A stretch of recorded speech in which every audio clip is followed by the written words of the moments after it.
RK comedy. अब चोरी ना कोई जाई साले घेर में घंटी बन के घूमबा का साली खोइला बिना रोड पर पटा के मर जीबो। ठीक बा चोरी कोई जाई बाकी आज धन ना चुरावल जाई तब का चोरी रे तब पता चल जाई बता बता इस साला के दिमाग में गोबर घुरा करता। अच्छा ठीक बा आज चोरी कोई गई बाकी खाए वाला चोरी कोई गई। ठीक बा आज खाए वाली चोरी कर जी का चोरी कर जी बता हमरा खीर खाए के 4 दिन से मन करता। एगो काम कर तेजू जाके चाउर चुरा के लिया आ तेजू तो असली चुरा के लिया इस्लाम भाई के घर से आ हम जाते नहीं बीच मोहन मामा के गाय दूह के लियावे। ठीक बा चल ठीक बा जा सो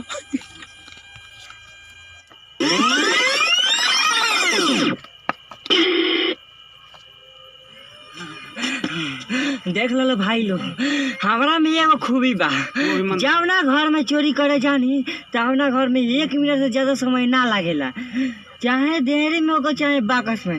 देखो रे दे चाउर चोरा के लिए बनी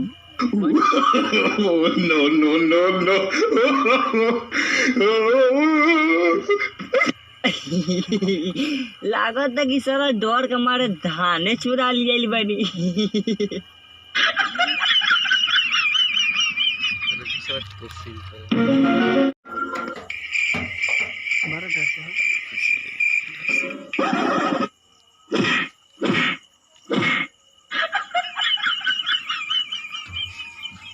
अरे बाप रे अरे मार दे अरे मार दे हम कहां बैठे हैं।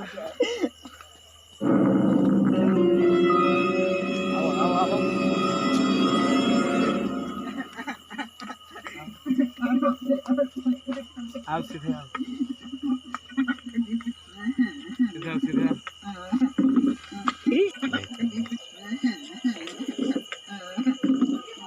साला ई कारी हम तो तोरा के तसली लेके भेजनी तो ई मूरी में केते फंसा लेल बज दे जान दे रे चोरी करे को नहीं तो घर वाले जागलो हम सब तो चिन्हा के डर तसलिया मुड़िया में पहन लेनी जब तसलिया पहने तो घर में दौड़ा के मारता क्यों चल रहा तेरे से भाग पानी तसलिया हमरा मुड़ी में से नहीं खेला।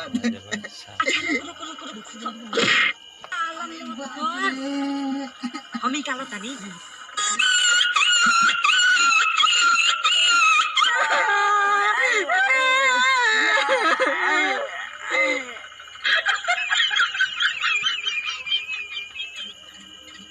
छोड़ दे रे भैया छोड़ दे ट्रैक्टर आ गई वो आई तो काली छोड़ दे। ठीक बा अरे बा अरे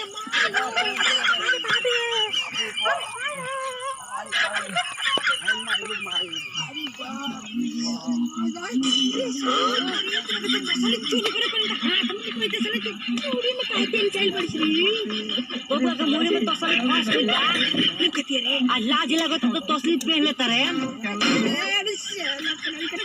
बुद्धि लगा निहुर तो चुई का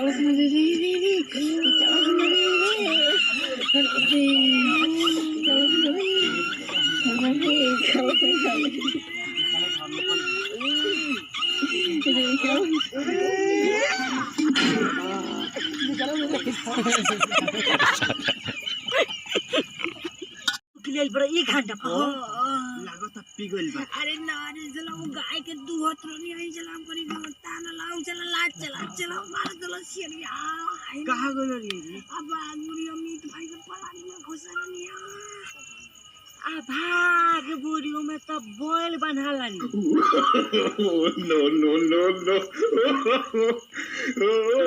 चला भोर से को अपन काहे को कंडा ई खान बा हम लटक दुहत रनी है।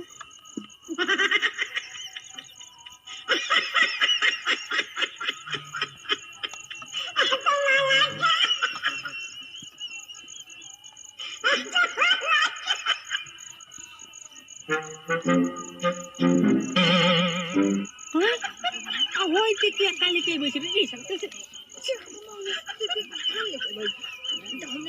और ही रहना चल भाग हमने में मत भाग क्या लो बिना पैनी के लोटा लग हम ना रहो